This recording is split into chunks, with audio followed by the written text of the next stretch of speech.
Today, I will be teaching the horror genre and using a film analysis of the movie Get Out by Jordan Peele. When it comes to horror, there are many conventions and codes used, one being lights. Horror films frequently use a limited color scheme to help viewers focus on specific details and immerse themselves in the action, as well as to increase tension and fright. Horror films also use specific lighting techniques like silhouette, a dark contrast, underexposure, and harsh light, among others. When it comes to setting is primarily employed in horror films to isolate the character or characters and advance the plot. Some examples of isolation includes camps, forests, etc. When it comes to sound in horror films, sound is frequently used to intensify the fear in a subtle way. This is specifically for sound effects, which includes breathing, footsteps, stabbing gunshots, etc. Another example is music, which is mainly done with string instruments. In horror films, low and medium angle shots are frequently used. This is due to the fact that it primarily focuses on significant objects, such as shoes, houses, etc., and uses point of view shots of other characters. In order to build anxiety for the viewer who cannot see the unknown, these shots are primarily close ups or extreme close ups that concentrate on one specific spot. The Dutch angle, a close up slanted shot intended to give the viewer an unpleasant and disorienting feeling, is one well known shot. When it comes to the mood, horror film viewers are intended to feel tension and suspense in order to become emotionally responsive by the end of the film. This is to leave the viewer with many questions. Now I will be discussing tropes. Tropes can be seen in two forms: ideas and characters.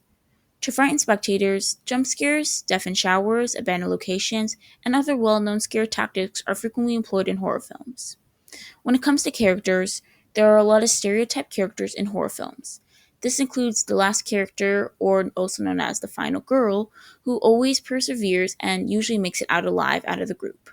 The skeptic, who constantly suspects there is a problem even though everyone else dismisses them as insane until it is too late and they are proven to be correct.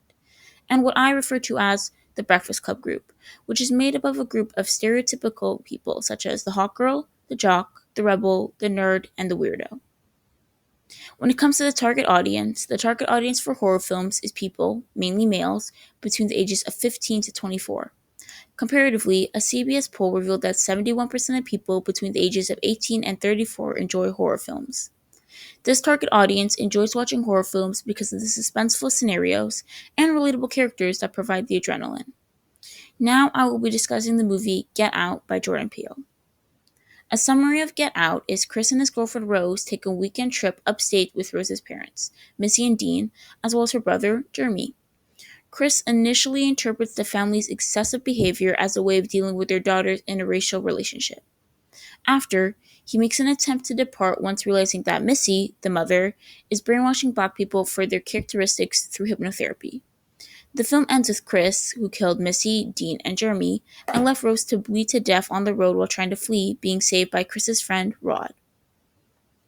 There are many conventions and codes used in Get Out, one being camera. The film uses medium angle shots that are either up close or very close. The medium shots are intended to make the viewer feel like a character in the film, while they are watching everything happen, since it increases fear as if they were part of their world. By emphasizing on certain details in every scene, close-up and extreme close-up shots are employed to uncomfortably position the audience. Instead of the usual horror lighting, which is dark, bright everyday lighting is employed for most of the film. This is done to give the audience the idea that everything is normal at the Armitage home in preparation for a later plot twist.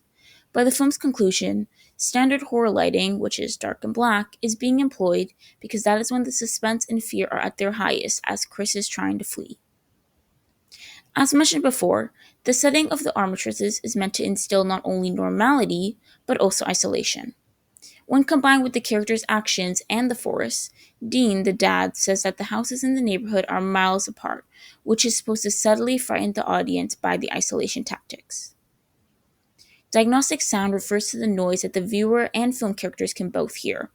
The sound of the spoon stirring in the teacup serves as a good example of this, since, at first, neither Chris nor the viewer understood what it represented, but as the meaning of hypnosis came to light, the sound began to frighten both of them. When it comes to non-diagnostic sound, which refers to sound that only the viewer can hear, the traditional horror-type music with escalating string instruments to shock a viewer at intense periods and quiet at other times to induce greater fear are major applications of this. Now, one main element I was talking about that Get Out uses is the eyes. The eyes are one instance of repetition that increases the anxiety throughout the film. In the film, the eyes are big, puffy, and red to impart a lot of significance as well as fear. The disparities in power and control brought on by racial inequalities that are represented by these eyes.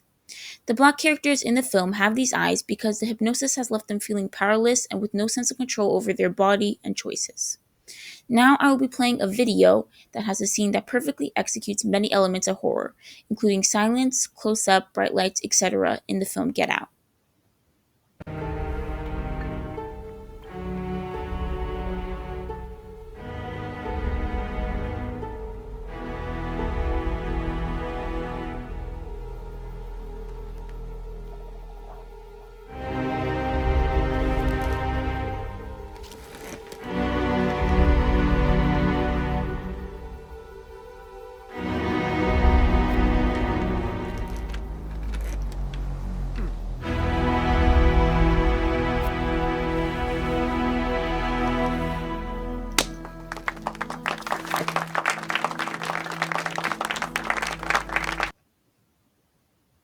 When it comes to my recommendation, I believe everyone should watch this movie since it teaches a lot about the world in an interactive manner. The film has a frightening and depressive tone overall. It is obvious that the scary factor is as a result of the film's status as a horror. The film's overt literalism is what gives it its tragic undertone. Black individuals do experience the underlying message even though they are unlikely to be hypnotized by this sort of manner. The film depicts the realities of Black people's marginalization in our racist society, including the corrupt system designed to make them feel inferior, helpless, and generally devoid of basic human rights. Overall, Get Out has done successfully very well in the industry, winning many awards, which is why I believe it should be watched by everyone.